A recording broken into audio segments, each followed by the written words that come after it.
Right. Let's see.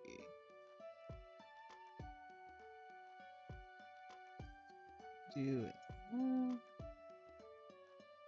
Why are you doing it? Oh, there was another way.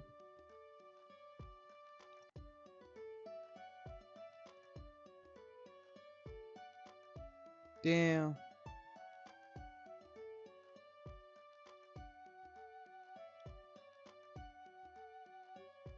Damn, I forgot how to make it. Uh, there you go. Okay. What's good, y'all? It's Butterfly Mac, and we back. Yeah. So, um, we gonna get into episode 2, chapter 5. We start at chapter 5. Recap. Ooh, it's been a week. I had to clip the rest of the. I finished Gray's route, so I had to clip that up, and then I also clipped the first episode up. That's why I took a little week break. But recap. Ooh, damn, what was recap? I think last thing I remember, it was shit. Yeah, I'm lost for words. But you know what I'm saying. You know what I'm saying. If you just seeing this now, you can hop on episode 1 and check out yourself, and then you come remind me if you can. You know what I'm saying. But I'm thinking episode 8. But if it moved as fast as it did, um, last time, like 10 minutes each one, I think we're gonna do more than 3, but we'll just see. All right, first let me make this outfit real quick. All right, let's see. Okay, that's easy. Do I have a plaid pattern? I think I do. Okay, that's a skirt. Mm, ooh, I think I don't have that blue. Fuck. I gotta go buy that shit. Wait. Yeah, I gotta go buy that blue. Let's see if we have the. We got the plaid, so we just change the color. Waist. Yeah, we ain't got it. So now we gotta get something for the waist. Hemline. Okay, we got that. All right. So we know what we need to buy. Let me go.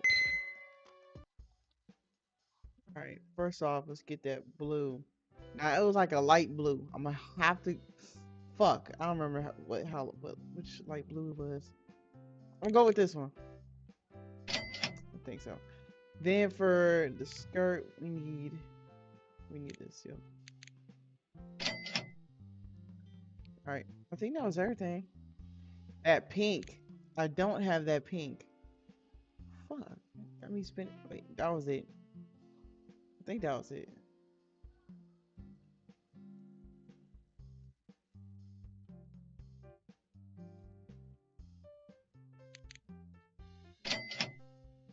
All right, we gonna try it out. I'm not sure if it was as those the right colors, but we'll try it out. Oh, wrong thing.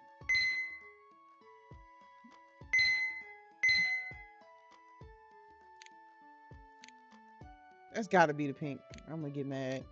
All right. Uh, pattern. The pattern. Where's that blue at? Fuck, that's not the same blue. Wait, let's check. Oh, I guess it is. Oh, it's the same blue though. I think they fucking lying, but you know what I'm saying? Hey, if they say that's the right blue, go ahead. Now that pink, hopefully we pick the right pink. Is that right? Oh, cool, babe. So maybe the color off is the color is off from the um picture. Hemline, bam, same pink. Where's that pink? Yes, sir, give me my money. Do you give me my money? All right, all right. Chapter 5. After a long day at work, I want to explore what my city has to offer. and I end up at the local park for a casual stroll during the evening. The park is mostly deserted. I see a couple of people walking their dogs. I sit down on the bench and enjoy the crickets chirping in the background. The night sky is clear and I can see the stars. Business is going fine so far. It's hard work, but I think I finally settled in a pace that I like. Nothing has really disturbed me from my work, even though sometimes my thoughts wander off to my memories of a certain purple-haired boy. Ever since that day in the coffee shop, I keep thinking of Nell when he was little. The memory has always held a special place in my heart, even though nothing extraordinary happened back then. He was a lost and scared little boy, and I helped him out. I never realized he thought I was a boy as well. Regardless, mixing up my gender shouldn't have Nell freaking out so much, but I can't pinpoint exactly what it is that's got Nell in such a tizzy. Not that I can really do anything about it, because I haven't really spoken to him since. I've seen him a couple times in passing, usually near the hospital. He might work there, but I'm not sure. Nevertheless, each time I see him, he's either not noticed me or pretend not to notice me. I'm annoyed by it either way. I figured we could be friends after finding out we had met each other before our before in our childhoods, but I guess I was wrong. Suddenly I hear someone approach me in the dead of night, and I stare into the distance to figure out who it is. Where did you come from? Not a second later, I see Neil emerge from the darkness, his head hanging low, looking at the ground. He hasn't even noticed me. He's too engrossed into whatever he's doing. It seems he's looking around for something because he's checking every spot on the trail and then sighing when there's nothing there. He stops at the trash can and looks around the ground over there, crouching down to get a better view. I chew on my lip, deciding on whether or not to call out to him. Then, of course, I remember the last time we spoke, and he wasn't very welcoming back then. In fact, he wanted me to stop talking to him. So should I even bother? No, we just gonna mind our business. I watch him for a few silent seconds, deciding whether or not to approach him.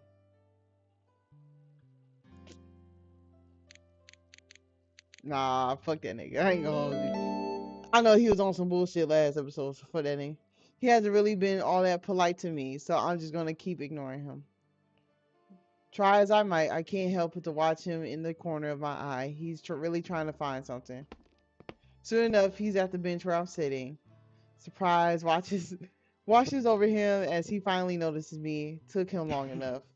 He shuffles he shuffles on his feet a bit, then clears his throat to get my attention. Excuse me.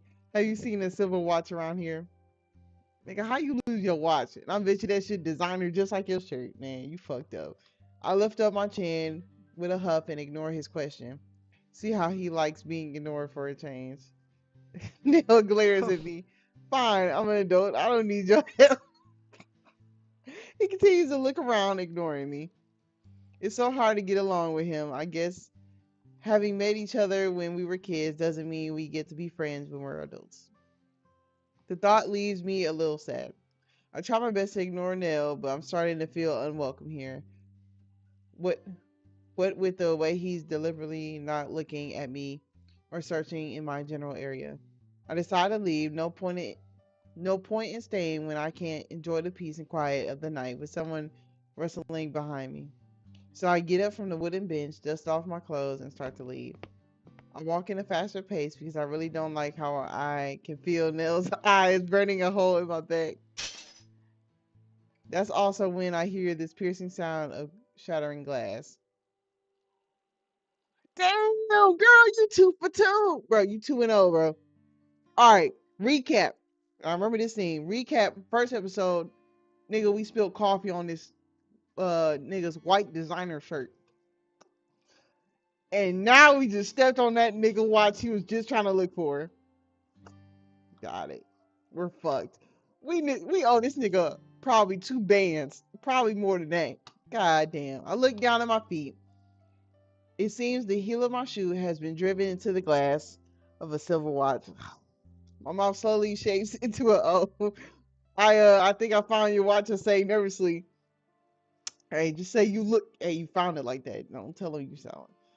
I take a small step sideways and pick up the broken and expensive looking watch. There's a huge crack in the glass. I grimace at it. I think you may be doing this on purpose, as says Nelly, gotten as he has gotten caught up with me. Well, I definitely didn't do it on purpose, but I'm sure Nelly will think whatever he wants to think. He snatches the watch out of my hand. See, that's some shit, and inspects it. His eyes studying the broken glass. I cringe in anticipation of what he's going to say. What? That's that shit. I'm like, nigga, I found it like this. That wasn't me. Didn't you say you was looking for the watch? Here it is. Like, what the hell? I require you to pay for a replacement as soon as possible. Shit. Bullshit. I want to protest, but I know I have no leg. Yes, you do. Yes, you do. First of all, that nigga lost the watch. So even if it wasn't you, somebody was going to step on it, especially if it was on the trail. A dog would have stepped on that shit or bit that bitch or something. And all of a sudden, since he know who I am, he want to press charges. Nigga, you should have not dropped your shit. The fuck? I want to protest, but I know I have no leg to stand on. I sheepishly nod my head. Oh my fucking goodness. How much was it? I don't even want to know. What? Around $6. $6? You lost that bitch? You suck, nigga. What? I don't have that kind of money to spend. I shriek out. That's way too much. You should have thought about that before your heel punctured my watch. He finna get me mad. He finna get me mad. He says coolly. Man, nigga, it was an accident. I didn't do it on purpose. You should have had lost it in the first fucking place, nigga. I snapped back. Oh, you want to pin the blame on your You want to pin the blame of your mistakes on me. I guess you spilling coffee all over. You don't keep on. He keep on bringing this up every time, bro. I guess you spilling coffee all over me the other day was also my fault. Now that one I take account. You know what I'm saying? I said I was sorry, my nigga. I could have, you know what I'm saying, repaid you for the shirt, but this watch? Shit, this watch is you, nigga. What? Hey, I tried to offer to pay for your dry cleaning, yes, back then, and you declined. That's because you absolutely ruined it. There was no saving it. There definitely was. I fired back childishly. Just because you're ignorant about what about the way liquids interact with fabric doesn't mean it was a lost cause. Ooh, we no, definitely didn't like being called ignorant on top of breaking his watch as well. It was written all over his face. He was scrawling by now. Being the owner of some petite little ooh, oh, you talking shit. Oh, let me read this. Oh, let me read this before I get mad. Being the owner of some petite little boutique doesn't make you the expert on all things fabric. Okay. I can feel myself starting to turn a little red. I know tons of things about fabric that you would never even cross your mind. That would never even cross your mind. Just because you're rich and pay for everything without a second thought doesn't mean everyone else does the same. Some of us know what we're buying and why. Bitch. A posture. Oh, I said a posture. The atmosphere is getting tense between us, but I can't help myself. If he insults me, of course I'm going to defend myself. Yeah, hell yeah, he talking slick shit. Oh, you too broke? You can get you another watch. Call your mama. Stop. Yeah, you finna get that shit from me. I'll contact you again regarding the watch, and I hope that by then you learn to be more civilized. Ooh, this nigga. Fucking goodness. We just started, and you pissing me off. Now gives me a pointed glare and then leaves the park. He dares to speak about being civilized. The guy who's been nothing but rude since the beginning has the nerve to talk about manners. And we supposed to like this nigga. I don't know how they gonna, you know what I'm saying, lean towards it. They ain't looking too good. Fine, he can come look me up about that watch, but I'm not paying him. We not giving that nigga a dime. See, yeah, the episode's moving quick. Yup. Chapter 6. 1500. Go ahead, take it. Shit.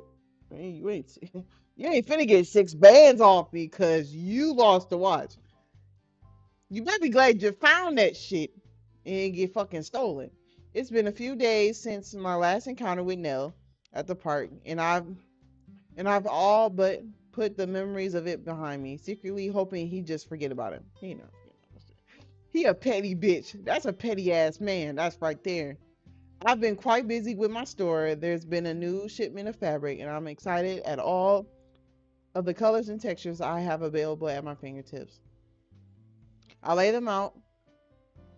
I lay all them out on the counter, wondering what I should create with them. A bell rings, and I look up at the door. I stop dead in my tracks when I see it's Nell again. Oh no, he's come for his watch, hasn't he? Just when I put put him out of my mind, he's here to remind me again of what transpired. Neil looks around the store a bit before his gaze settles on Hmm. me. Good day, bitch. Good day. Good day, Amiya son. I hope you're in a better mood since the last time we met. That depends on whether or not I'm going to like what you say. Clocking shit. Neil clicks his tongue at me and then leans his elbow onto the counter, clasping his hands together and resting his chin on top of them. He looks over at me, studying me with his eyes. I suddenly feel a little Hmm. defenseless. Let's talk about my watch. Nigga, I'm not paying for that shit, nigga. I swallowed, knowing this was coming. Hmm. Hold on. Lucky, luckily, I am not daft enough to forget to insure such a expensive item, especially one with a sentimental value. I contacted my insurance company and will get full amount reimbursed. Oh, so I ain't gotta pay nothing. Cool, cool. I look at him blankly. Okay, that's it. He got the money back. Well, that's definitely a load off my back. This doesn't mean you're absolved of any responsibility. Nell says in a much more serious tone. He casts his eyes down on the counter and his fingers hover over my new fabric. He seems a bit intrigued. You did still break a personal item of mine. Oh my goodness. And praise to tell, what would you like me to do about that? You've already had the money refunded, so nothing much else I can do. Unless you want to say you somehow managed to cut your finger on the broken piece of glass and want to be and want to be reimbursed for that too. Nelly frowns at me, then shakes his head a little, clicking his tongue dismissively at me again. I'm not sure if such a tiny piece of glass could ever pose a threat to me. I'm glad you are concerned of my nigga. That was sarcastic. Fuck you. Well, concerned of my well-being. That's a step above yesterday's attitude. Oh, he trying to clock something. Fuck you, nigga. You had an attitude. I, yeah, fuck this nigga. We going all mean. Cause this nigga be pissing me off. He's again slamming me down for my attitude when I'm merely responding to his pompous personality. Well, it's only natural to care for people who are so fragile and sheltered. I trail off with a shrug. Ooh, I can see the anger flash in his eyes. That hits the mark. I feel oddly smug about myself. Now, if only you extended that care to people's personal items, I think you may still need some lessons on that, he says, a smirk playing on his lips. This weird battle of wits is draining me. I can feel myself getting angry and impatient with Nell. What do you want to do? I mean, what do you want? I finally asked him. Nelly straightens his back. Last time you mentioned that you'd make me a dress shirt, correct? I don't answer that. It seems an opportunity presented itself, and while I do have my own tailor who has delivered some of the best work in the country, perhaps I make use of yeah. your. He looks down at the fabric on the counter of skills. He's so petty, bro. I can feel his words sting with venom. He's mocking me, looking down on me. And what exactly do you want? I asked, ready to decline his Hmm. offer. A well-tailored blazer, Nelly says as he puffs out his chest to make a point. If it's a If it's adequate and to my taste, and I can forgive you for previous actions. You better be glad you were a rich ass nigga. So I'll do it. Not because you saying all this bullshit. I'll do it to get some attention, that money. So when you go with the blaze, they be like, damn, where you get that shit from? Girl down the street. Yup, I'm gonna get my money. I want to decline so badly. I do not much care for Nell's pompous attitude and the way he's mocking my tailoring skills. However, I also realize I've destroyed an expensive watch of his, and a mere sorry won't do. Plus, it seems he won't leave me alone. So I sigh and hang up. So I sigh and hang my head down. All right, I say. Splendid. The sooner you finish this, the sooner you can return to. He points at a mannequin standing next to the counter. This. Ooh, ooh, this nigga better piss me off. Nell shakes his head a little. What's this doing over here, anyways? You would create much a bigger impression if. Suddenly, Nell grabs a hold of my mannequin and moves it away from the counter. Hey, I yelled out, don't just move things around in my store. Nell drops it at a place near the entrance where the sunlight hits it. See, the way the light falls from the windows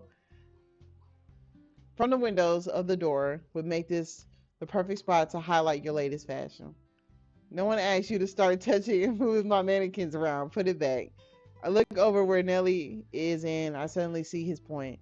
Placing the mannequin into the direct sunlight gives a bigger impression and makes the layout of the store more harmonious as well. Oh, it doesn't look too bad. See, now we gave him too much. Now he got a little glaze, and now this nigga finna be arrogant. Nelly grins at me. Are you sure you want me to put it back? He says. I have this sudden urge to wipe that smug look off his face. I scrunch my nose up. No, leave it. Just stop touching my things. You know what? I'll return another time for the measurements. How about next Friday? It's not like I can say no, so I nod my head at him. Friday is fine, I guess. Very well. I'll see you then. Good day. Nell fixes his collar and then looks at the mannequin with a nod and leaves the store. I'm never going to get rid of this guy, am I? Yeah, that nigga a piece of work. Woo. Hey, but with these measurements, we might get a little pick. Hold on. Let's see what we on. All right. We better get a scene. It's already set up. Today, Sarah decided to come over to take some pictures with me. I use her skills as a photographer to get the best shots of my clothing line, then use them to advertise my boutique by spreading flyers. It's been working pretty well, and me and Sarah are just now wrapping up another photo shoot that took place in my back room. We had a model pose for the pictures, but I put on a few outfits myself as well. It was fun. I am in love with the Xeon 20D, she says as she looks through the viewfinder of her recent purchased camera. Oh, okay. No copyright. That's why I was like, Seymour. I was like, what the fuck is that? I'm sure you've been nonstop gushing about. Let's restart. I know I fucked up. I'm sure you've been nonstop gushing about it since you got it. I reply. I know, but I don't understand how great. But you don't understand how great it is. The picture quality is amazing, and it's the most compact and lightweight camera yet in the series. I simply smile at Sarah as she goes off. On a fuck. Hold on. I need water. Wait. All right. I simply smile at Sarah as she goes off on all technical details about her camera. I don't really understand much about it, but I'm grateful Sarah helps me stage photo shoots to show off my clothes. Without her, I don't know if I get any customers visiting the store at all. You know, looking at your pictures, you could simply be a model instead. You got the height for it and a pretty face. I smile sheepishly at Sarah for the compliment. I prefer making the clothes instead of wearing it. I'm only doing this for the publicity. I almost fucked that word up. I know, I know. I'm not complaining though. At least you're a friendly face. Most of my customers are vain models who think they're the hottest thing on earth, divas in the making. They'll even try to get me to work for them for free, for exposure, they say. Sarah shakes her head in disagreement, then goes back to looking through her camera lens. There's a creep staring at us. I blink at her. Excuse me? Sarah fixes the zoom on her lens, still looking through the viewfinder. Yeah, purple hair dude right outside, looking at you. Isn't that the same guy from the cafe? She snaps a picture. I whip my head around and look over to the near window, but I don't see anyone. Oh, hell no, that nigga stalking. There isn't anyone there. Are you sure you saw someone? Sarah walks up to me and shows the LCD screen of her camera. It has the last picture she took displayed on it. See?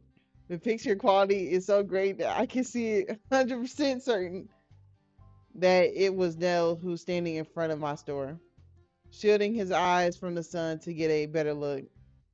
His face looks oddly weird. I'm confused why he's peeking through the window. It's not Friday yet. Oh, hell, that nigga on bullshit. It is. Yeah, we gotta check his ass Friday. I ain't gonna hold you. Isn't that the same guy from the cafe? Has he been harassing you? Sarah asks. Want me to beat him up for you? Oh no, no need. I pause. I think. Sarah watches me carefully. A bumpkin like you won't even recognize a dangerous situation, even if it hits you in the face. We're city folk here. It's different. How different? Sarah shrugs her shoulders at me. Dangerous. We get creeps here just prowling around looking for some pretty girl they can get their hands on. I frown at her and feel an odd chill run down my back. I'm sure that's not going to happen. Nell doesn't seem to be like that, I think. I only feel the sting of his words sometimes.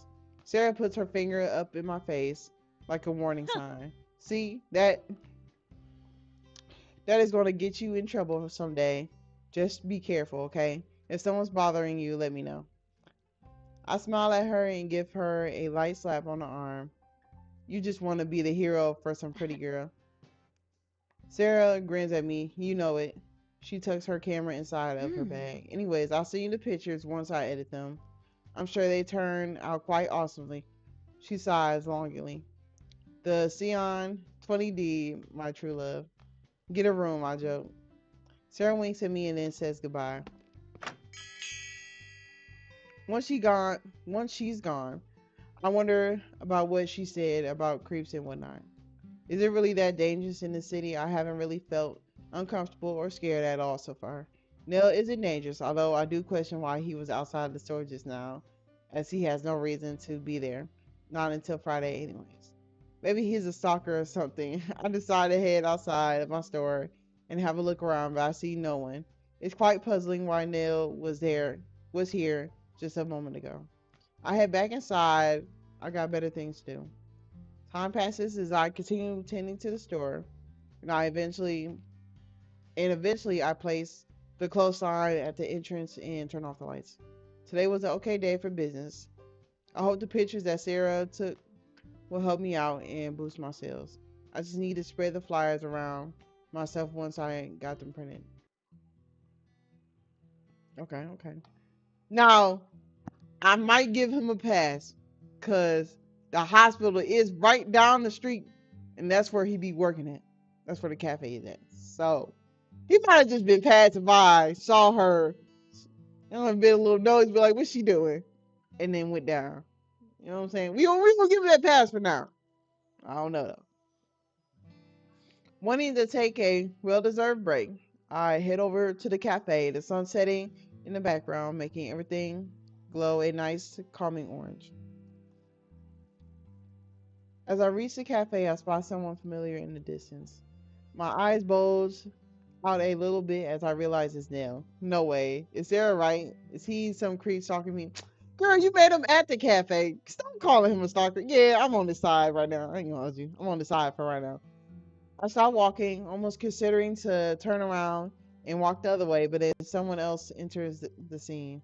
A nurse emerges from the hospital next to the cafe, running over towards Nell. waving a clipboard at him. He turns around to address the nurse, and they seem to be heavily engaged into some kind of dispute. There's some heated words being thrown around, and I can tell Nell does not want to be there. Eventually, he signs something on the clipboard and quickly paces away from the nurse.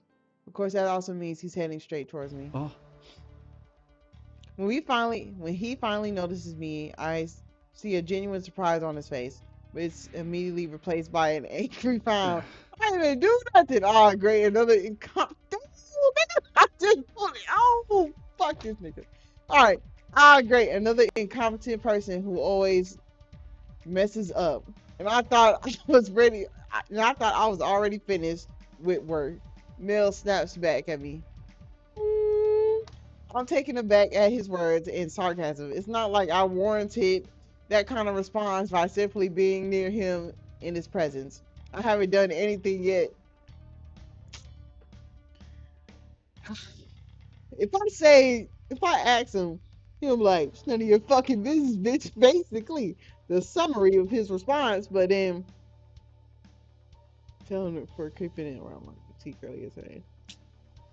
Before I accuse him straight out like that, he'll be like, no, you dumbass bitch. I just was looking. Damn, a nigga can't look. So we gonna go con. We gonna go to con route, see what it do for us. Giving him the benefit of the doubt, perhaps he was just having a bad day. I decided to ask him about the nurse. Are you angry because of something the nurse said? Nelly simply gives me a loud and disgruntled huff. That's none of you. I fucking knew it. Fucking bitch. I'm getting sick of hearing like saying it's none of my business. It isn't. But at the same time, damn, nigga, like, damn. Well, whatever happened, you didn't need to take it out on me. Type shit. This motherfucker choke. Oh, imagine after a long day of work trying to fix someone else's mess, you come across another incompetent person who's been known to make a mess before. Of course, I'm not going to be in a very jolly mood. Oh my goodness. He's acting like I'm some kind of speeding bull in a China store, just a walking disaster waiting to happen. Ooh, he just happened to witness two accidents caused by me. That doesn't mean, hold on, that doesn't mean I'm like this all the time. But we all make mistakes, I say shyly. Your mistakes cost me. Nigga, that was your own mistake. You the one who lost that bitch. That was my fault, nigga. Fuck. I'm getting, hey. He this close. He this close. Say something else, bitch. I swear to God. You said you got reimbursed for that. I fired back. Take another deep breath.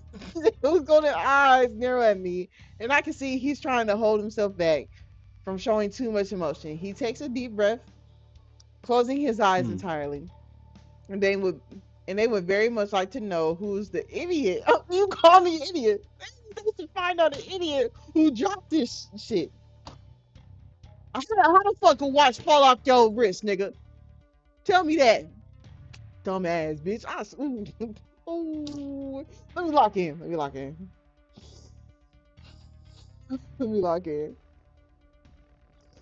Ooh. And they would very much like to know who the idiot was that broke it in the first place, so they can send you the bill instead. Now, unless you would like to pay that 6,000 bill, so now you blackmailing. Okay, I suggest you hold your tongue and do as I say on Friday. Oh, you not getting up, blazer. Fuck you, nigga. Y'all look down at the feeling angry but unable to speak, as I know he's in the right and I hate it. Ooh, ooh, this shit, bro. This not even, bro. And I'm supposed to like this nigga. I'm supposed to love this nigga. Hey, this nigga done officially pissed me off. I'm not finna hold you. Yeah, hey, we not being kind with him no more. Anytime we get to fire back on the nigga, bam, that's what he get. Instead of saying another word, I simply shoot him a dirty look. Have a nice evening, Miss Yushi. Ooh. Alright, lock in. Nell walks away, and I'm and I'm left behind feeling irritated once more. What a jerk! And that's how y'all end it. I am highly pissed off. I don't even want to start episode 8 because I know I gotta do some bullshit. Hey, Friday, I'm poking him any chance I get. I'm not finna hold you making that blazer. I'm taking measurements. I'm I'm choking that nigga out with the fucking tape. Bro. All right. It's a new day. We gotta lock in. All right. The pictures that Sarah took of me last week turned out pretty well. They even got a lot of traction on social media and boosted my sales somewhat. Not by any substantial amount, but enough to see a difference. Sarah has Sarah has had to deal with me ranting about a certain jerk with no manners these past couple of days.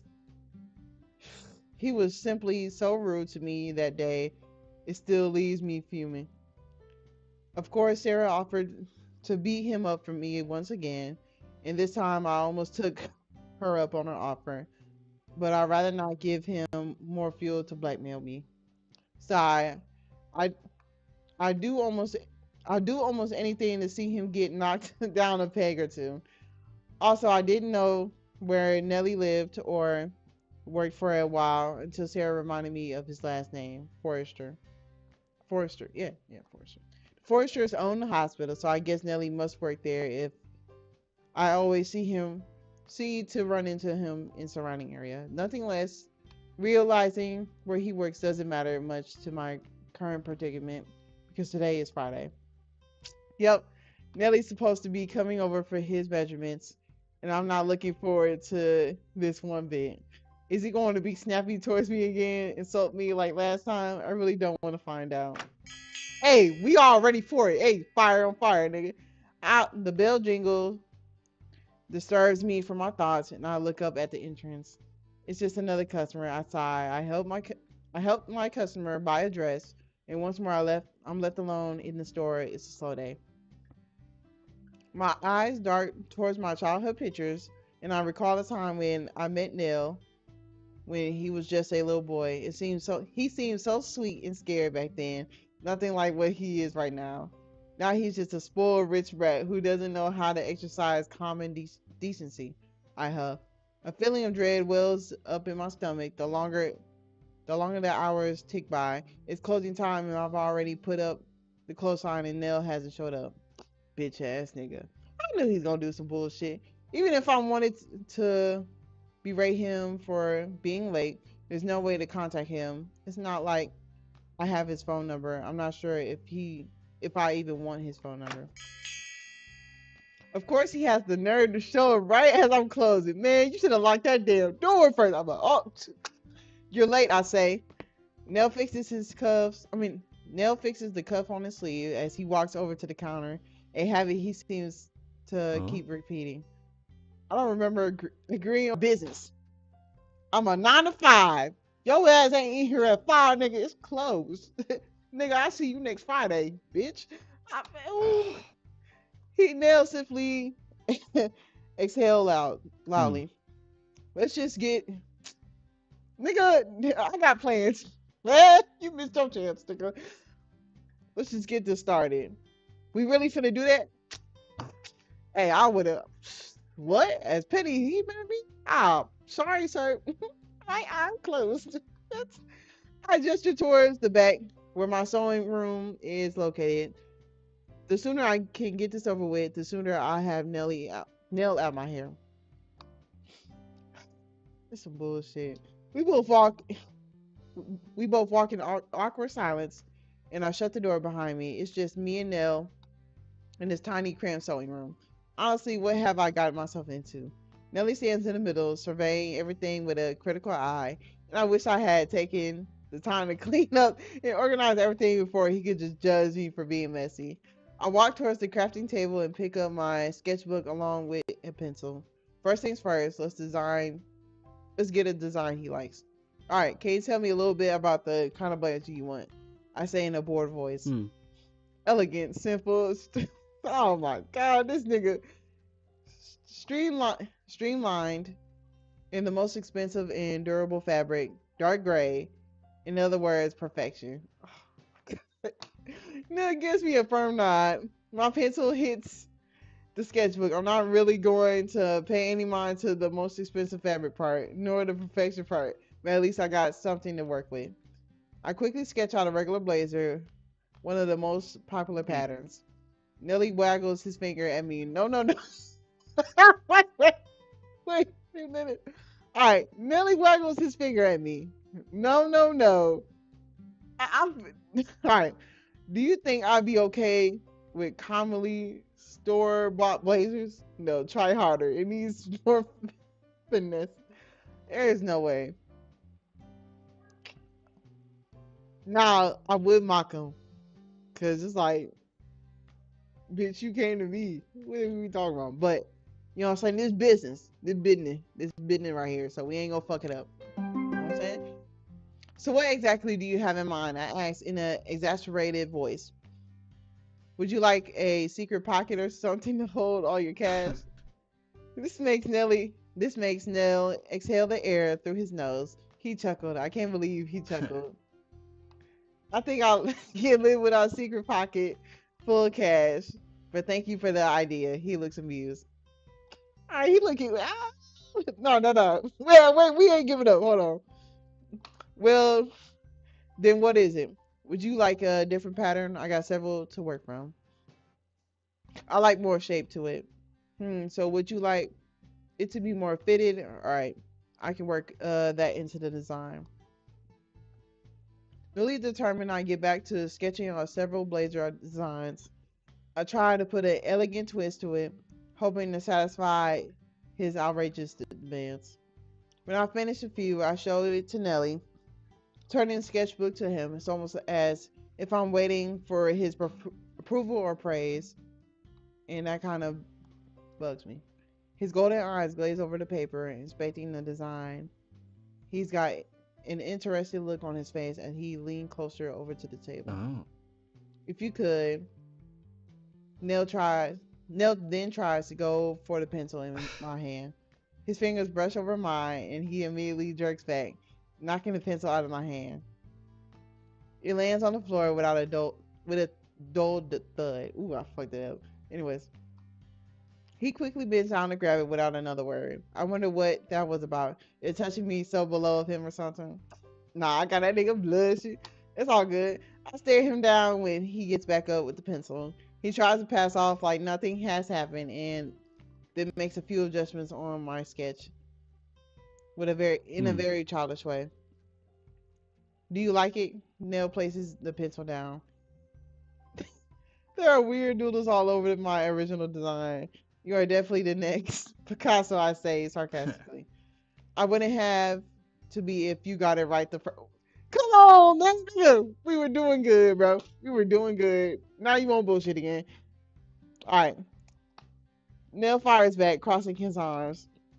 Now, something like this is to my taste. I'm going to presume you don't have much high quality fabrics lying around here. Someone a sample of the fabric before you purchase it. Do you want me to send it over to you with priority? Hmm. Yes, I like that. I was joking. I didn't know you could joke. Neil and I stare at each other for a while, tension building up between us. He got this poker face on, and it's hard to guess what's going through his mind. Then again, maybe it's not hard to guess. All I know is Nell sure likes to mock me and command me around. We'll worry about the fabric later. I just need to get your measurements first. This is the part I've been personally anguishing at night about. Getting up close and personal with Hmm. Nell. Very well. Take my measurements. Nell claps his hands together. Oh, he's such a. Hold on. He walks to the middle of the room, expecting me to start. He's acting like he's in charge, and that's taking me on just a tiny bit. This is my boutique. He'll have to do what I tell him, not the other way around. I could tell him to take his shirt off, for example. Not that I need to. I can take measurements through his shirt just fine, but it's just for science. You already know we gotta do it. It's for the science. I give him a weary smile. You need to take your shirt off. He frowns at me. He looks pursing as hold on. As he's about to object, do you want my measurements to be off? I say to him before he gets a chance to protest. Fine. I say gruffly, go ahead. Hold on. We too heavy. We gotta lock in. Nell slowly starts to take off his tie, but it stops when he notices I'm watching him. Hmm. Mind giving me some privacy? I just at him with a shrug. I'll be seeing it regardless. Come on, don't be shy. Everyone's got a little bit of chub. Uh, I do not have a little bit of chub. He fires back. I roll my eyes at him, strip. Did we still look okay? Hey. Mel clicks his tongue at me, but he's surprisingly obedient when he starts to take off his shirt. Okay, okay, yeah. Great had a better body. I ain't gonna touch you. Great had a, you know what I'm saying? We ain't gonna glaze him too much, but Great was better. I ain't gonna hold you. He neatly folds it and places it down on my work table. Awkwardly, he stands in the middle of the room and scratches the side of his neck. It feels out of place. He feels out of place. I grin. Good. I take out my measuring tape and I step closer to him. His eyes are following me with my every move. It's unnerving. Turn around, I say. When he actually does turn around, I'm quite surprised. I'm expected to reply with some witty comeback. I shake my head at myself and then I place the tape against the nape of his neck. And Nelly flinches at my touch. I frown at his back. Did I accidentally scratch you? I ask him, unsure. No, it's nothing. Continue. If I make you uncomfortable, let me know. I said it's nothing. He repeats himself. All right. If he says so, I pull the tape all the way down and note his measurements. Arms up, I say, taping his arms with my hand. Again, he flinches away from me, but doesn't make a sound or say anything. He's so nope. All right, no, I'm fucking that word up. Perhaps it's, perhaps it isn't quite used to someone touching him while being measured. He raises his arms and stretches them out so that I can reach all the way around him and wrap the tape around his chest. I tighten it and press the palm of my hand against his back. He arches his back the more yeah. He arches his back the more pressure I exert, almost as if I'm slightly pushing him away. Maybe I should try and relax him, as he seems on the edge around me. So, do you work at the hospital? I ask, trying to distract myself from the awkward silence. Neil rolls his shoulders after I pull the tape off of hmm. him. Why would you need to know that information? Damn. I glare at his back while I note the measurements again. Well, fine, don't tell me, Mr. Fancy Pants. I turn around, please. I grab his upper arm, noticing his skin jump when I do. When I do, and spin him around so he faces me. Now making this weird face, he refuses to look at me. Hmm. My family owns it. That's all I'll say about that matter. Hmm. So what's this blazer for anyways? Any special occasion, I ask. Only slightly interested in the answer. You ask too many questions. And you don't answer enough, I say with a huff. If I know what the occasion is for, I can create a fitting design for it. Dinner, family dinner, he says. With your parents? Yes. So he's having a dinner with his parents. His parents are the foresters. They own the hospital. I do wonder what Nell does at the hospital, but getting an answer out of him is like pulling teeth. I lower my body and tighten the tape around his waist. My eyes focus on the numbers, trying to take measurements of his waist. But that's when I notice how tense Nell is. He's sucking. He's sucking in his stomach. Stop sucking in your stomach. I don't care if you got a bit of if you got bit of gut. I need your real measurements. I tell him sternly. This isn't.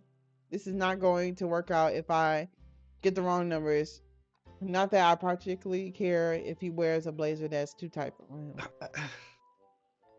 I am doing no such thing, he denies, and my body is perfectly healthy for your information.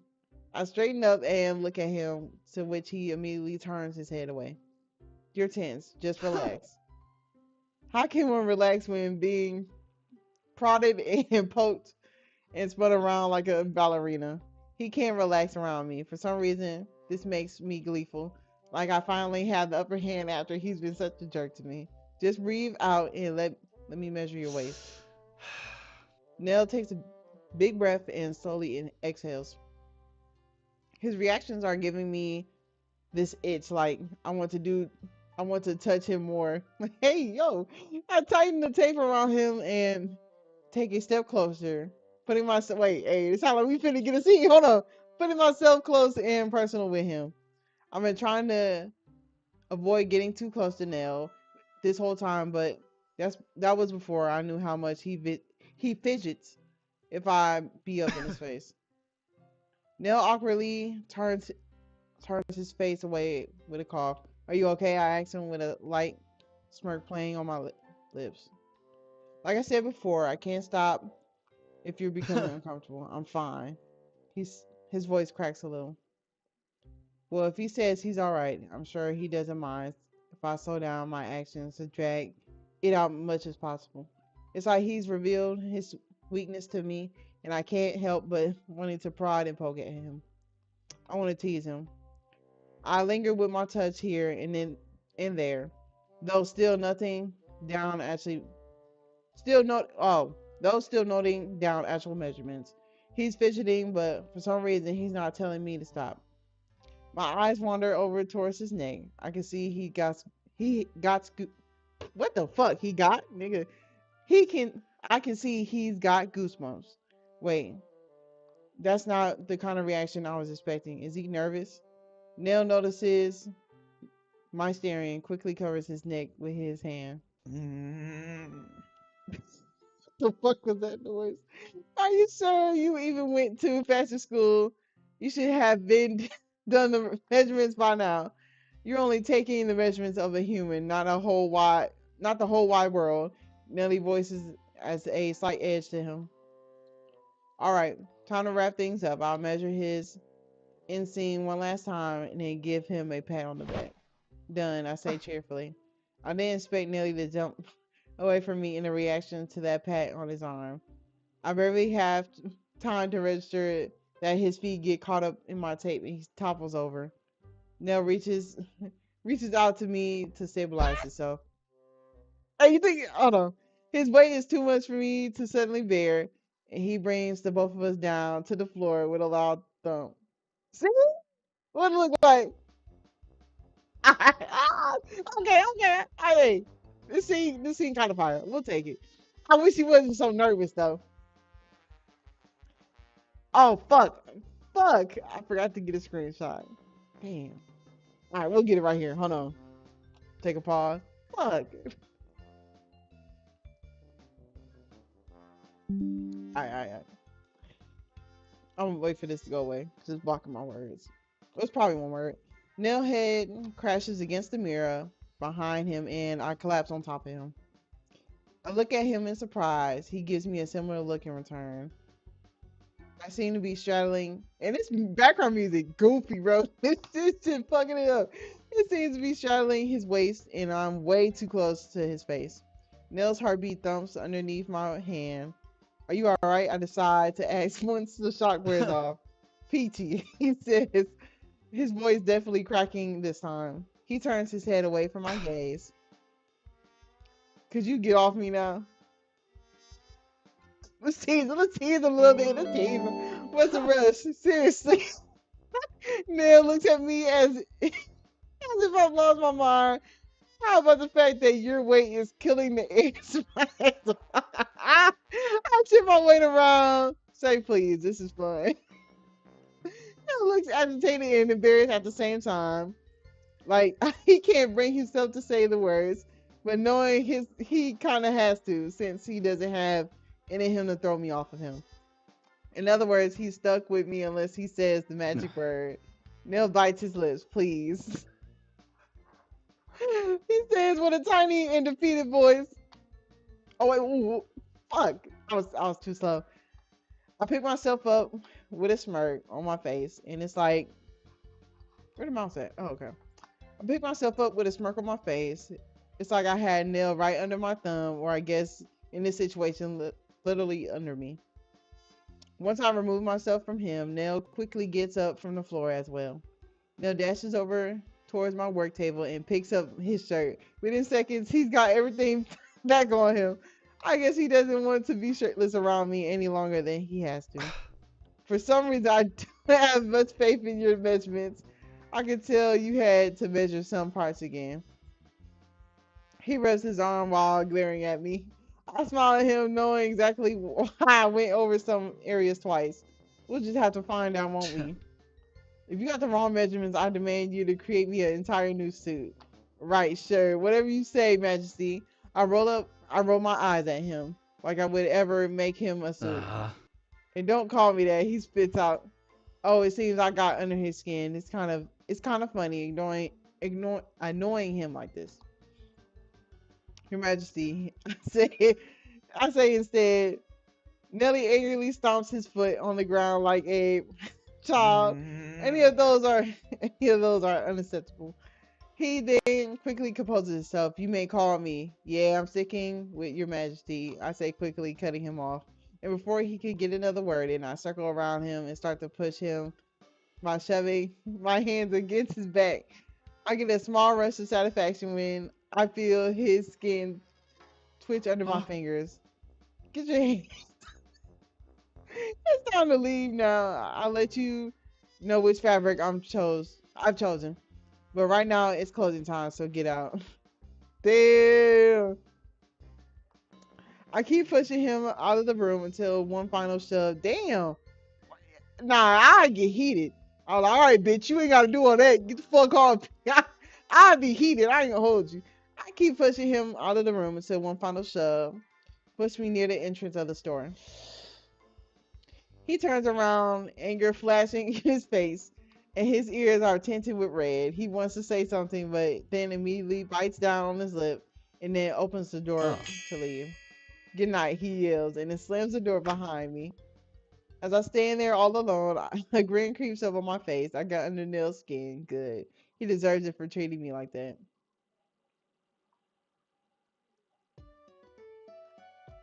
See, this shit went fast as hell. Let me do a check real quick. Hold on.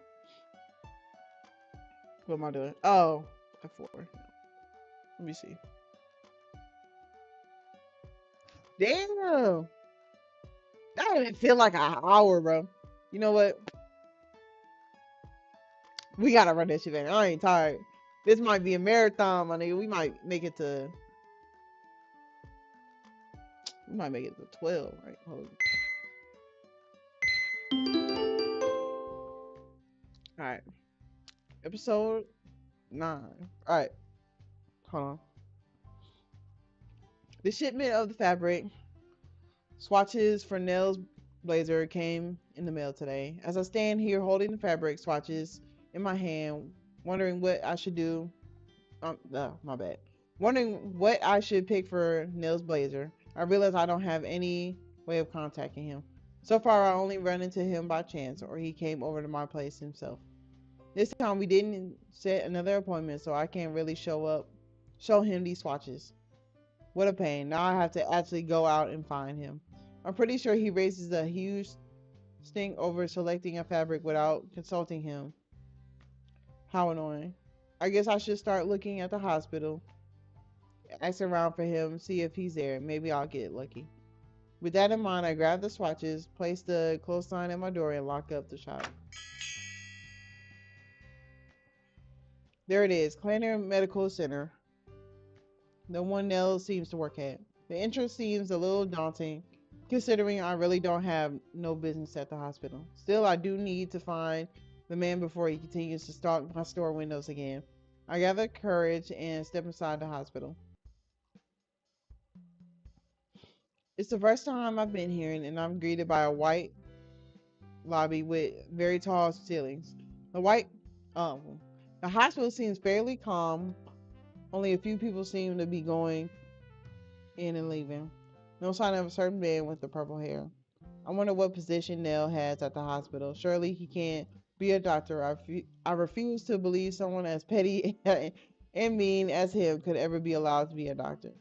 Awkwardly, I make my way over to the receptionist, who is in the middle of helping someone else, so I patiently wait in line. When it's my turn, the receptionist beckons me over. How may I help you today? Yes, I'm looking for Nell Forrester. Is he here by any chance?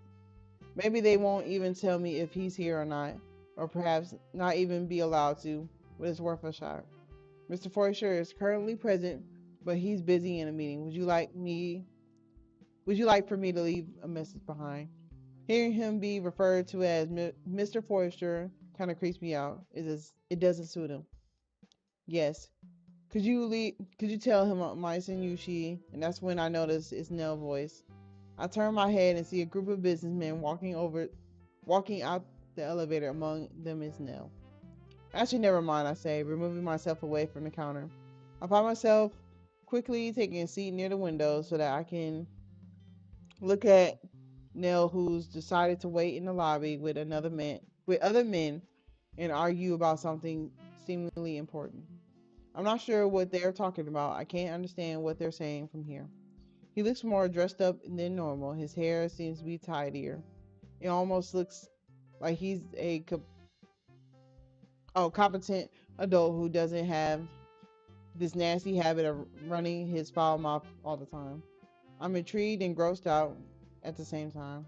The men continue to discuss amongst themselves until one by one they start to leave with their briefcases in hand. The last one shakes Nell's hand and leaves as well.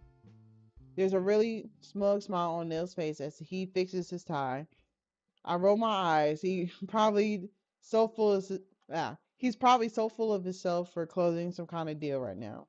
Maybe I should leave now before he notices me and starts to brag about it. So I stand up from the chair, ready to escape. Ah, Oh, hell no. Hey, I do not fuck with this look, nigga. I ain't gonna hold you.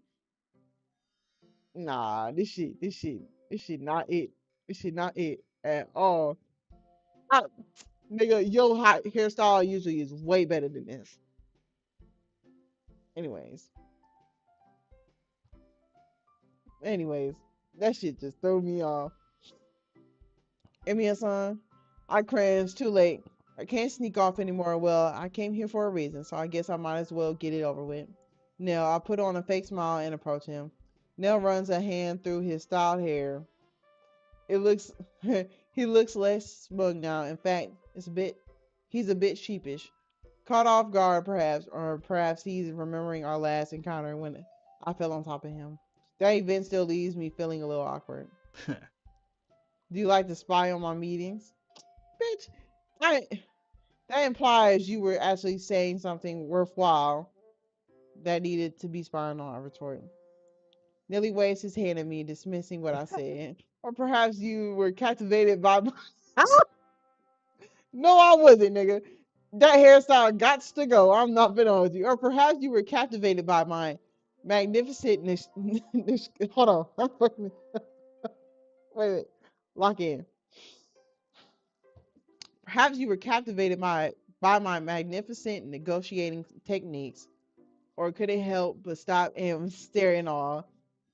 Says Nelly cheerfully, nodding at himself like this was the actual truth. Okay, I guess the awkward Nell from before had disappeared entirely because he went right back to the arrogant one. What does he want? A cookie? You want a cookie, bitch? Damn, she funny, bro. You're gross. I take it you close some kind of important business deal. I say with a dull voice. Yup, Nell is definitely not the mature adult I thought he was minutes hmm. ago. Neil looks at me with an annoying smile but doesn't reply. That actually kind of gets on my nerves. He won't even tell me what he's so gleeful about. That's just annoying. Ah, whatever. I'm here for your blazer. I didn't have any way of contacting you, so I came here. Nelly stretches out his hand, palm upside Hmm. up. Oh, hand over your phone, he commands. I frown at him. Excuse me? He beckons at me with his hand, waiting for me to give him the phone. Well, we know what it's for. I give you so. I give it to you. Hesitantly, I pull out my phone from my bag, and Nelly immediately scratches it away. Hey, don't break it. Nell snorts at. Hold on. Nell snorts at that right because you have lots of experience with that. My cheeks burn red, knowing he's right about that. Hmm. What in the world? What in the world kind of fossil is this? He says, looking at my phone with a expression. This is ancient. I'm surprised this still runs. I mean, it still has buttons on it. Damn, no bitch, you gonna buy me a new phone? Shit, the fuck? If you can't use the phone with buttons, then you can hand it back. I buy it out. In a few seconds, he's entered something on my phone and then presents it back to me. I take it and notice he's created a new contact. His own name and his phone number are written on there. I narrow my eyes at him and quickly change his name to His Majesty in my contacts before putting the phone back in my bag. Now you won't have to come and spy on me at work, he says arrogantly. Like I wanted to spy on him. I would have brought up, be like, bitch, you can't talk. Because I can bring up the time you was looking through my window while I was taking pictures. Look, I only wanted your opinion on the fabric swatches. I got them with me, so hurry up and decide which one you want so I can finish your garment. I open up my bag. I open my bag and show him the small sample of swatches I have with me. It's mostly just a lot of different variations of gray. Neil takes it and studies each sample with a pensive look and pensive look. Now that he's all concentrated and stopped running his mouth, he actually looks real mature. I wonder how old Neil is. He seems to be. It seems, yeah, he seems to be in my hit. Why did I fuck it up? Let's restart. I wonder how old Deli is. He seems to be in his mid 20s, I think. Although when he's in this getup and looking serious, he looks like he's in his 30s.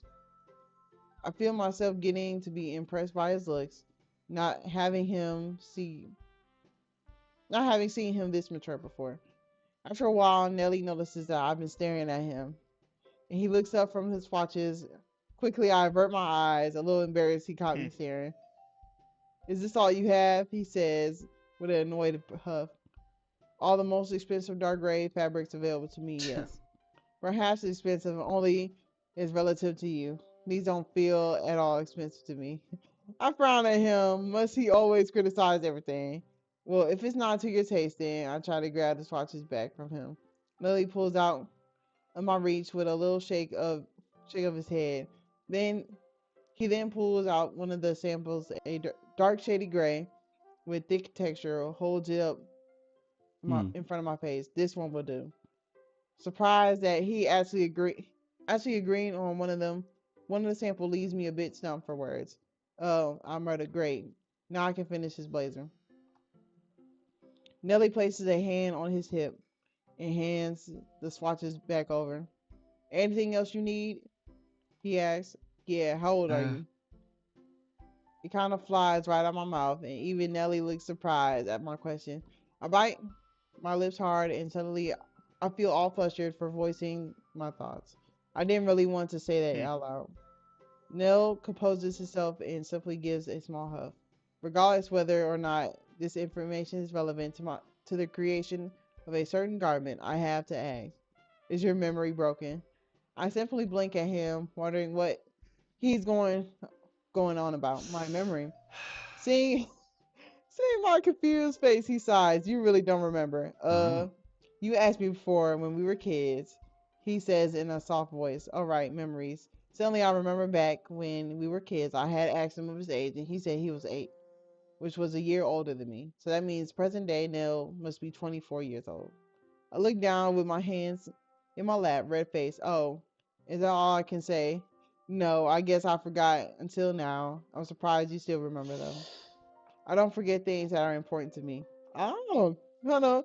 We gotta tease him with that. Nell fixes his tie. My eyes widen in surprise. Is he saying the memories he had of me are important? Am I Hmm. important? That means I won't forget about my watch. Of course, he's all about to watch. Is that everything you came to see me for? I'm quite busy. Yes. Don't let me keep you from your meetings or whatever he does at the hospital. Have a nice day. Same. For once, I'm what the fuck? For once, an actual civilized conversation has taken place between us. I'm almost bothered by it. I need water. God damn. I finally head home. Back at the store, I rack my brain trying to think of what I need to. Let's start. Back at the store, I rack my brain trying to think of what I need to do still to get his blazer finished. It shouldn't take long. I think I can get it fitted by the end of the week. So I decided to text Nell. Are you free on Saturday this week? It doesn't take long before I get an answer back. I have plans, but I can squeeze you in. Will you have will you have finished the garment by then? It should be ready by then, so please reserve an hour from your time on that day. Speaking of reservations, are you going to be busy next month? Damn, nigga. I'm wondering why Neil would ask me this. Maybe he's scheming something. It'll be October next month. I don't have anything planned yet.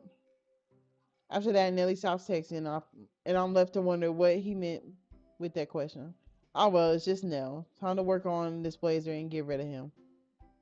We're not gonna get rid of him if you talking about trying to invite us somewhere next month. That's a little suspicious. I ain't gonna hold you. All right, yep. No money. Damn. I only got fucking 7,000 left. Damn. Hold on. A blazer is all but done now.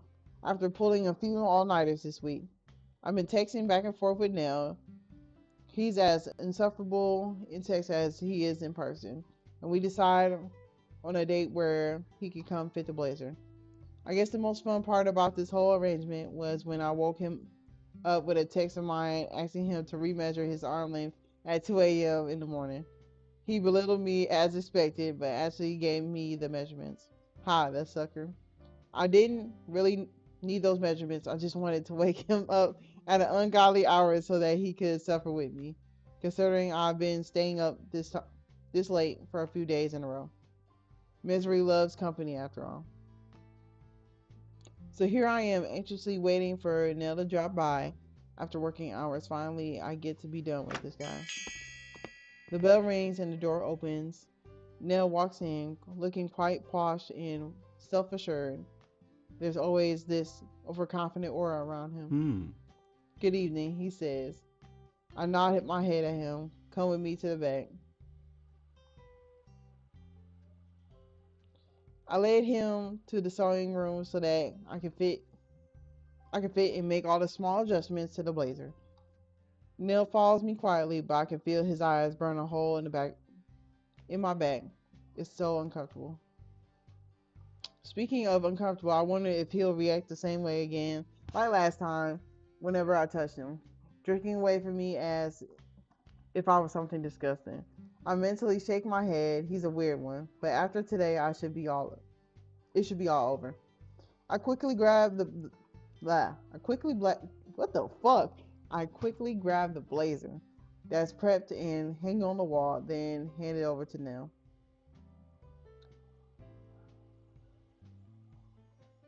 My bad. Nell takes it over and inspects it with a hawk eye. He slides the fabric through his fingers.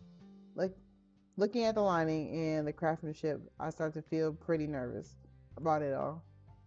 To be honest, I'm preparing myself for his harsh words and criticism because I know that's exactly what he'll say. However, Nell didn't say a word. He slides it on his arms into the sleeves and puts on the blazer.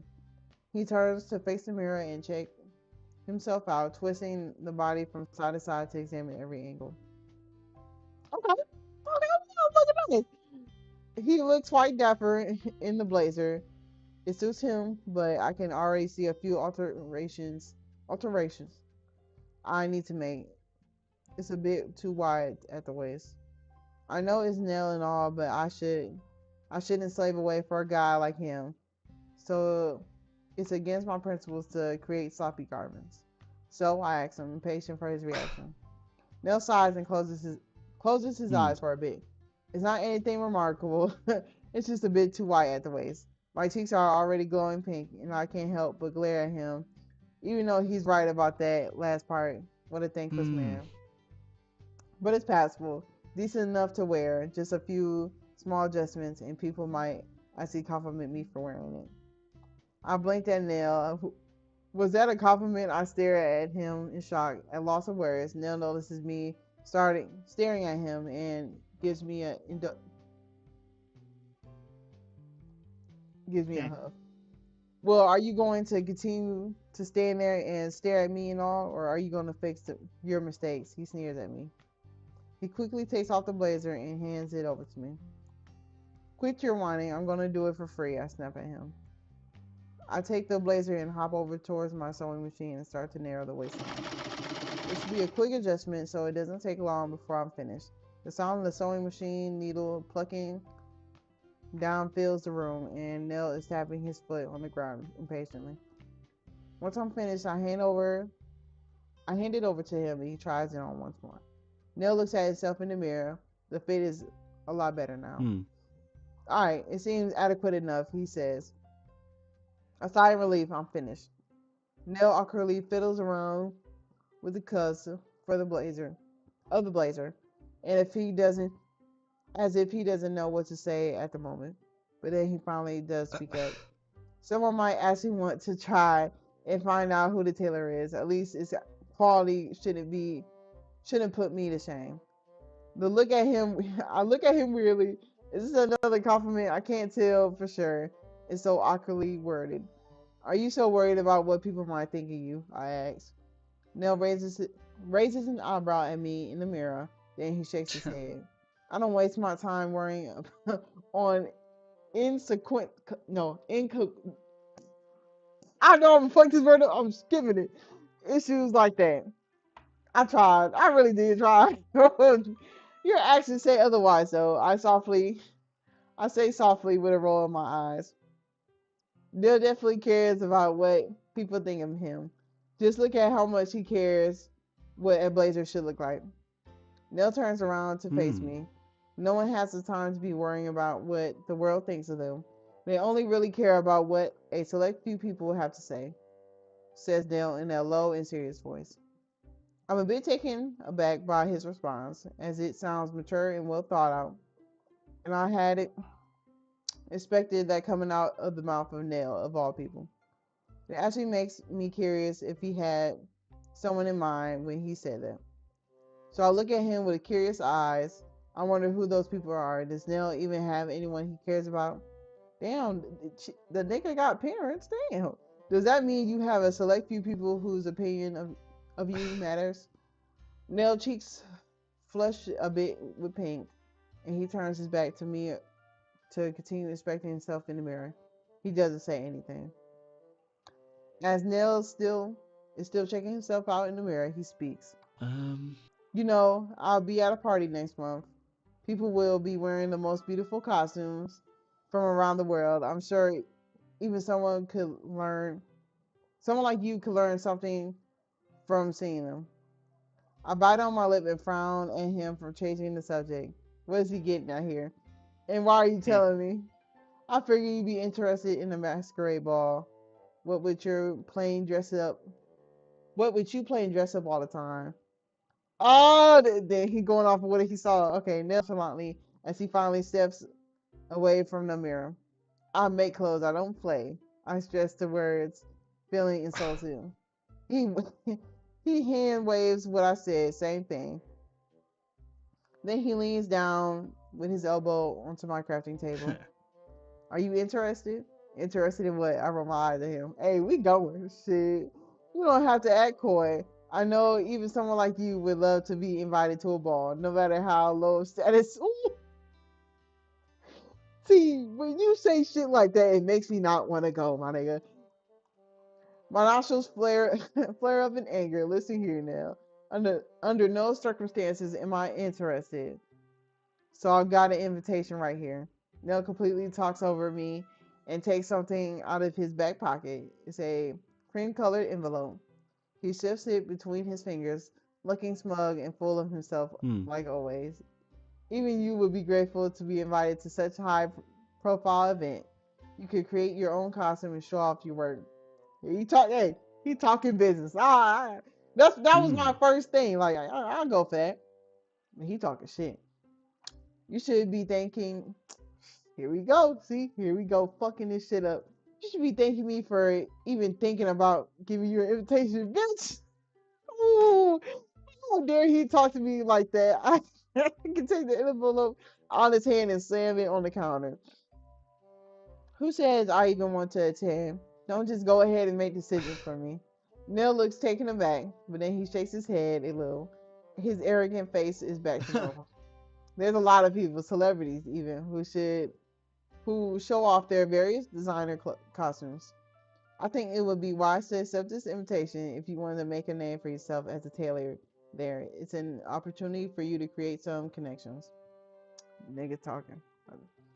He got a point. If it's anything like he describes, people would be flaunting their costumes, and perhaps I could make a name for myself and snatch some celebrity as a client. But I don't really want to admit this to Neil. My pride won't allow it. My eyes are focused on the envelope. I'm conflicted about it. I thought I was going to be.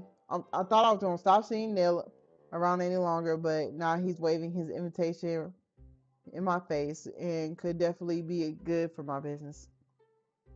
I really don't know what to do. And what do you want in return? I finally asked. Oh, nigga, I was not gonna ask. I feel like, oh, thank you. Shit. There's gotta be a catch. No way Neil offered this to me for free. God damn it. Here we go. There's with a slight smile on Neil's face. I might give it to you if you. If you dare, he says gleefully. Hey, hey, not gonna hold you. You got me fucked up. Cause you the one who texted me about this shit, and now you gonna say I gotta beg you? Get the fuck out of my face. I refuse. I say immediately. Yeah, I know my work, nigga. I'm not begging for no invitation, bitch. I'll steal that from your back pocket, nigga. Keep on playing. Nell frowns and takes the envelope from the counter and tucks it back into his pocket. Very well then. I see this invitation is not wanted. You the one, man. I ain't got time to argue with this motherfucker. I will enjoy going there by myself. Yeah, you do that. You lonely ass bitch. Showing off the best costume at the party and feeling comfortable knowing you wouldn't be there to spill wine all over it. My cheeks still sting a bit. I wouldn't. I guess I overstayed my welcome here. Thank you for this blazer. It's not much. Definitely not worth the price in return for my whites. But it'll do. Enjoy your evening. Oh, he a bitch. Ah, bro. Bro. Nah. Nah, I couldn't do it. Nell fixes the blazer by the collar, walks out of my sewing room. I'm left there feeling frustrated. Finally, I thought I was rid of Nell, but then he dangles this shiny prize in front of me, asking me to beg for it. No way. I've still got my pride, yep. Nell can go ahead and visit that ball all by itself. I'm not attending. The fuck? I start to clean up my workplace, and a little while later, my phone buzzes. I start working and look at the phone. I've gotten a text message from His Majesty. Check your email. Curious at what he means, I quickly check out the email, and there's nothing new. I'm confused, so I write back. Mail, there's nothing in my inbox. You can't be this daft not to realize I meant your actual mailbox outside the store. Yeah, you got that invitation, nigga. Yeah. Big. The fuck? My cheeks flush in embarrassment. Quickly, I go to the front of the store and check out the mailbox. Yup, it's that invitation. I can feel my heart skip as I can feel my heart skip a beat as I open the mailbox. Yup, that cream envelope inside is an invitation. Yeah, nigga. I knew he was playing around. I'm not begging when you brought it up. Come on now, be for real. Sure. Unable to contain my curiosity. You know, I'm gonna take a screenshot because I can use this. Take a pause real quick.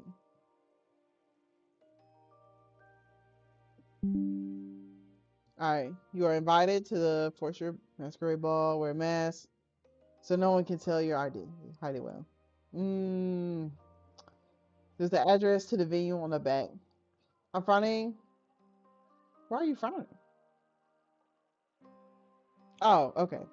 I finally got the invitation. Nell wanted to give it to me no matter what I said, and I wonder why. Why does he want me at the party? He want to see you in a dress, all dressed up. I can't imagine it's because he thinks we're friends or anything even remotely close to friendly with each other. But then why? Why invite me? It's because he wants to show off his own costume. I'm pretty sure he's got his own tailor that's making a costume for him. Perhaps he wants to rub it in my face that his is so much better than mine. Well, just you wait now. I'm gonna make a costume that'll dazzle you. Yup. Yup. We could have put some glitter on that bitch. Alright. Shit. I'm cool. Number 11. Damn. Shit. I'm gonna keep going until my money run out, and then that's all I'll stop. So probably it's gonna be the last one. Well, you know what I mean. Today, Sarah and I are going shopping together. I asked her if she wanted to join me as I was planning on buying a new cell phone. You let that nigga talk you into buying a new cell phone? Shit, me personally, I'm like, hey, Nail, go ahead, sit down, your new phone. Eh? I wasn't. It wasn't because of Nail's. Yeah, okay. It wasn't because of Nail's comment about my phone still having buttons and looking like a fossil. Well, maybe a little. Regardless, I decided it was kind of time to upgrade it to a smartphone. Wait a minute. Wait a minute. Hold on. Bitch, you was on a flip phone? Cause I thought it was gonna say to a, you know what I'm saying, iPhone or like something else. You meant that shit had buttons like flip phone buttons. You should have been did that. What are you talking about? Especially since Sarah keeps asking me to download this app so we could chat together. I figured she'd be the best person to take with me on the phone shopping trip. That's crazy. We entered the electronics store and I look around at all the phones that are on display. Their price tags are pretty brutal. Which one would you? Which one do you have? I asked Sarah. Sarah walks towards the one that looks sleek and black. This one, it's a Imperium 6, big but still compact enough to fit in my pocket. I don't know what I should pick. The price tag on Sarah's phone is 600. Ooh, 600. Damn. 699. Damn. And I would prefer not to spend so much on a simple phone. Hey, back market. Go ahead, go to back market and get you an iPhone. Nigga, that shit gonna be 300, 200. Yeah, close to 700 is insane. Sarah gets distracted by the camera lens in the next aisle and she gleefully hops over to check them out. Look at these lenses.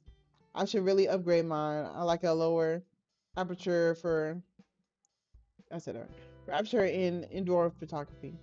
I pretend to know what Sarah means and on my head, all while looking at a much cheaper cell phone. The cell phone I'm holding is white with a, yup, nice, hey, that's a nice price right there, 250 price tag, and I really don't know what the difference is with the one Sarah has. Exactly, you figured it out. Perhaps you simply pay more for a brand name. That could be it. Aww. I wish I could go too, Sarah says all of a sudden. Huh? Go where? I asked, looking up and seeing her head pop out of the shelf. Sarah walks back to where I am, that masquerade party, of course, right? After all, I got an invitation from Nell. Obviously, I told Sarah about it, and she's been green with envy ever since. Well, where is she? This bitch tripping? No, we finna go. Well, this is business. This is making money moves. What? Want an invitation instead? Can I? She said. Oh, we must be teasing her. Gotta be teasing her. Can I? She said, super serious. The pictures that I could take. I love to take pictures of the costumes in the ballroom. I almost tempted to let Sarah go in my place. She seems way more eager about the idea than I am. Sorry. Why would you play with her like that? You ain't no real friend. You playing. Sorry, I'm only going there in the hopes of finding some clients, I say dejectedly. Neil is rich after all, and I'm sure he only mingles with rich people. I don't like to admit it, but he is right about he's right when he said it's a big opportunity for me.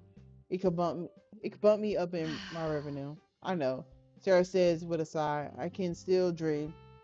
Have you decided on what to wear yet? I can't even decide on a cell phone, let alone my costume for the masquerade ball.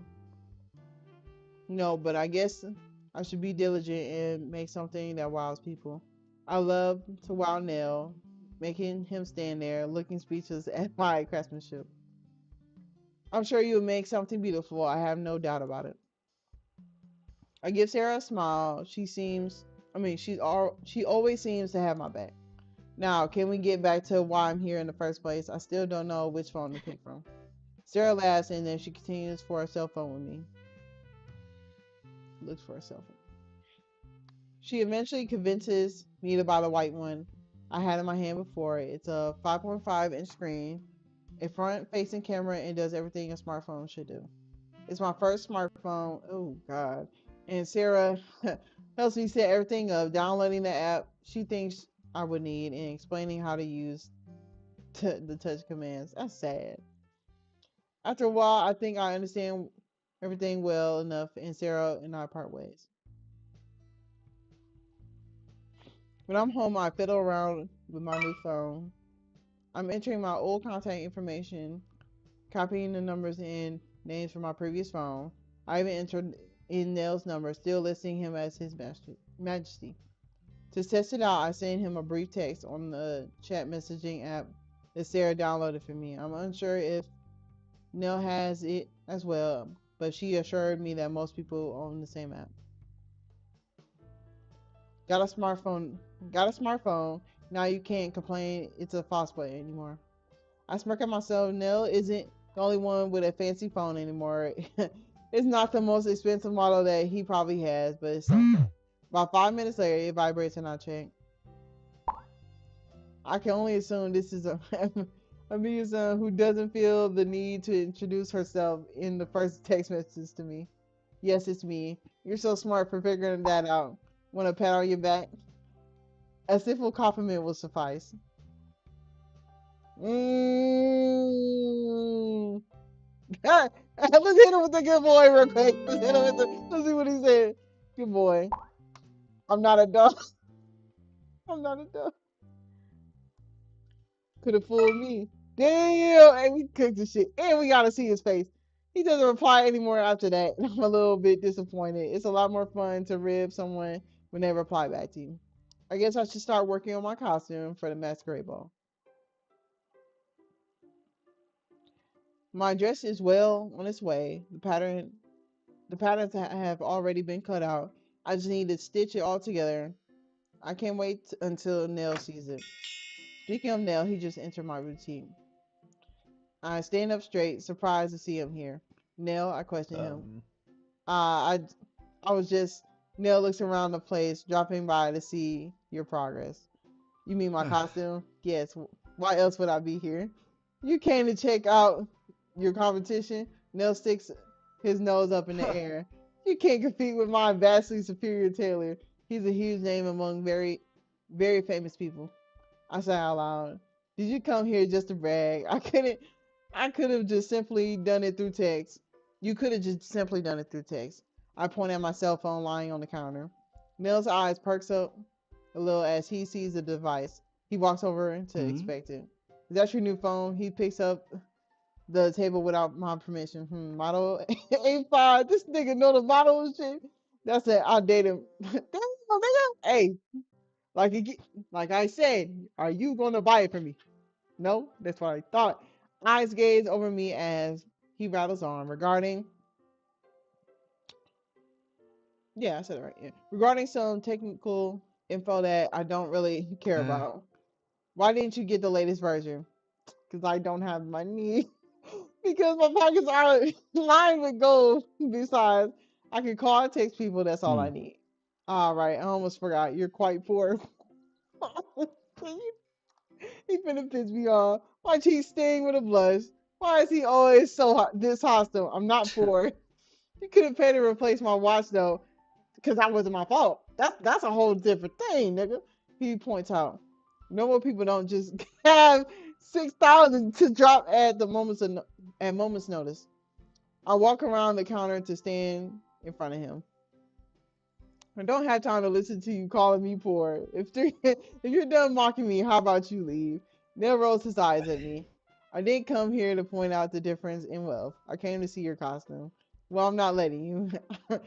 I answered childishly. Besides, it's not finished Hmm. yet. Why don't you send progress pictures with Snap Pic? He asked. Oh, Snap Pic. I heard Sarah was talking about that. She wanted me to use it so we could send pictures to each other. I don't quite understand the concept though. I don't have Snappic, I Oh. admit. Oh, it's a free app though. Anyone can get it. I just don't really know how to install it. I can't figure it out. I say with a frustrated sigh. I take the phone out of Nell's hand and turn it around, unlocking the phones and looking at the screen. A friend of mine always wanted to meet. A friend of mine wanted me to get it as well, but it doesn't. But this is all very new to me. It's very confusing. Smartphones are a mystery to me, and I'm still learning the ropes. It's frustrating to me. It's frustrating to be this behind on technology like this. Here, let me. Suddenly, he appears behind me, his head hovering over my shoulder. Instinctively, I freeze up at our proximity to each other. That's way too close. His slender fingers reach out for the phone in my hands. He flicks his index finger across the screen, browsing through it. Hmm. You gotta find it in the app shop first. Nell breathes, but a hair away from my ear. We'll be calm. We ain't gotta cuss him out. Nell, you're a little too close, I muttered awkwardly. Realizing how close he was to me, Nell backs away with a cough, averting his eyes. Apologies, I didn't mean to make you uncomfortable, he admits. I'm a bit surprised at his meek demeanor. He usually is quick to bite back Hmm. at me. I was just trying to show you how to find the app you're talking about. You seem to have trouble with it. Well, it's my first smartphone, I'm saying, feeling a bit embarrassed and tempted. Nell flashes me a rare smile as he chuckles lightly. Can't believe you're an adult without ever having used a smartphone before. I narrow my eyes at him. I didn't have a rich family, I point Hmm. out. Well, let me. Wait, fuck. I fucked that up. Here, just let me do it for you then. I bite down on my lip, staring at him for a couple of seconds, but I hand over my phone. Nail fingers start tapping on the screen. Suddenly, he seems quite familiar with it. Within a minute, he's he's done. He is done with whatever he's doing and looks back up at me. Hmm. There, you got SnapPig installed. It will import your contacts from your phone, and you'll have to create a profile. Oh well, that was fast. Thanks. I say, feeling a little hesitant. Noah is about to hand over my phone, but then his eyes flicker across the screen one last time. He cocks his head to the Hmm. side. Who's his next? My eyes bulge out. He's reading my contacts. No, don't read that. I yelled out and frantically reach out for my phone. As I try to take my phone back, I end up bumping it out of Nell's hand and falling to the floor. Damn it. That bitch better not have crack. Hey, you better hope you had warranty plan, nigga. Hold on, I got just the mic. All right. I quickly bend down to grab it from the floor, not realizing Nell has the same idea. Our foreheads painfully bump into each other. I yelp and quickly rush to stand up straight. Except I manage to knock into Nell's face again, right against his chin, a sharp pain striking me through my entire head. I bow in agony, whimpering and holding my head.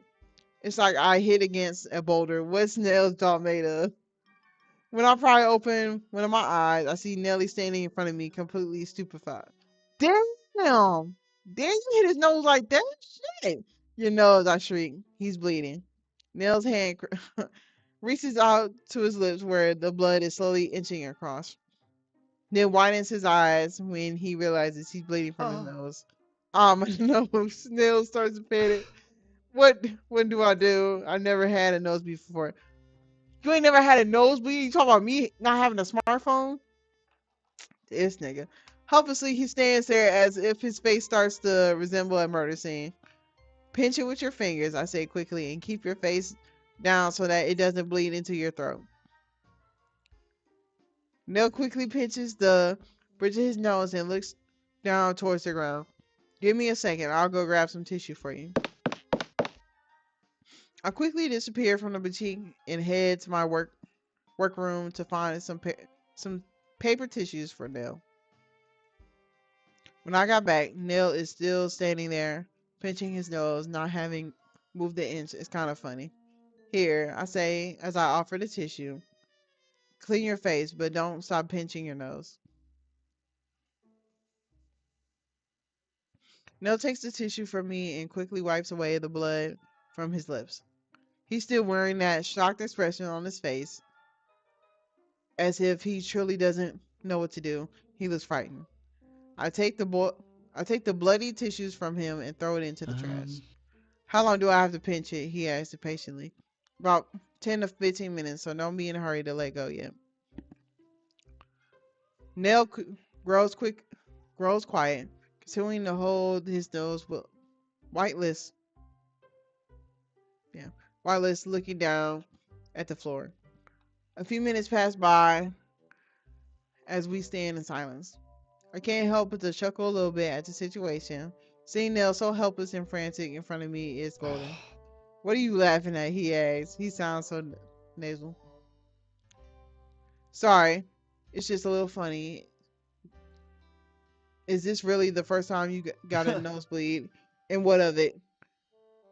Is this something common to you? I mean, common with you? Do you often secrete blood through your nose, through your nostrils? I don't know, not often, but everyone I know has gotten at least one time when they were kids.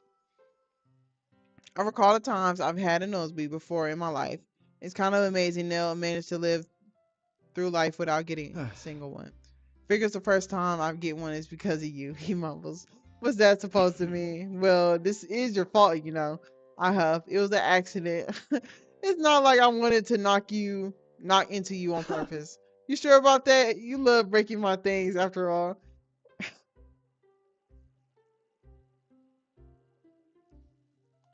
Yeah, we gonna Pierce. As much as I love to hit you, this time it wasn't intentional. I mean, got Nails got a very punchable face sometimes, and I didn't try to hit him on purpose this time. Nail visibly re- recoils from me, eyes widening in Huh? shock. What? He said, oh, nothing, nothing at all, I muttered. How about you stay away from my face from now on? I ignore his warning and take a step towards Nell. Nonsense. Let me see how your nose is doing. Back off, he says with his shrill voice, taking a step backwards. Nell looks really distraught, so I can't help but grin and corner him against the Huh? counter. Not a not another step, he warns me. Just let me take a look. It's been long enough by now. Don't be a big Uh. baby. No, what if my brain falls out? This nigga, I laugh. Are you sure you got any brains left in, damn, left in the first place? Uh-huh. Nell glares at me hard. It might be funny to you, but I'm the one bleeding. I promise it'll be okay.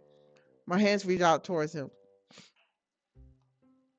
Nell surprisingly slumps his shoulders in the feet and let me remove the hand on his nose. His arm falls to his side, and I let go of his clammy hands. I study his face, seeing only a smidget of blood near his nostril still, but it's not bleeding any. Um. How does it look? He asked nervously. Surprised by Nell's vulnerable look, I can't help but to stare at him. His guard is usually up, and he's constantly arguing with me. But here he looks so fragile and a little scared. You know, I start with a soft voice. My hand stretches out towards his face. Using my thumb, I press it against his upper lip and wipe away the blood stain. For someone who works at a hospital, you know, surprising a little about medical emergencies. Nell turns his head to the side and then pushes my hand away from his Huh. face. I'm not a licensed medical practitioner. I know I fucked it up a little bit, but I still said it. There's no reason for me to know what to do with a nosebleed, he argues weakly. Well, Nell, it seems the bleeding has stopped. We can breathe a sigh of relief now that your brain hasn't fallen down. I took at him. Nell's cheeks turn slightly red. Oh, a slightly shade of pink. Oh, how cute. He's getting embarrassed. That's what he gets for calling me for. Don't patronize me, he barks. He slinks away from me and the counter and skips towards the Huh. exit. I'm leaving. I can't help but snort and wave at him. See you at the party. Be sure to take tissues with you. Alright. Nell opens the doors and dashes out of my boutique. I'm a little gleeful that I got to tease Nell like that. It feels good to bring him down a notch from his pompous attitude. I can't wait to rub it. I can't wait to rub it in his face when he sees my glorious masquerade dress.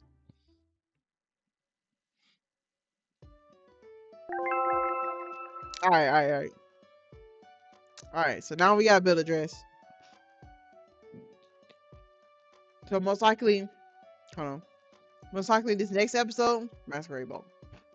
So we're gonna pause it here. We're gonna call it a day. I might get back on later. But right now, we're gonna call it a day right here. Let me think. Let me see what this dress look like. Let's see what we got made before I go.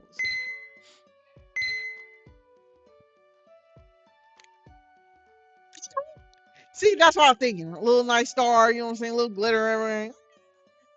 Now it's gonna be a bitch to make because I ain't got the stars, nigga. I ain't got. God damn it! I gotta get everything. Anyways, I'm not even gonna think about that now. So we stopped on episode 12, and I'm probably gonna get back on 2-3 hours, or most likely at like 10 or 11.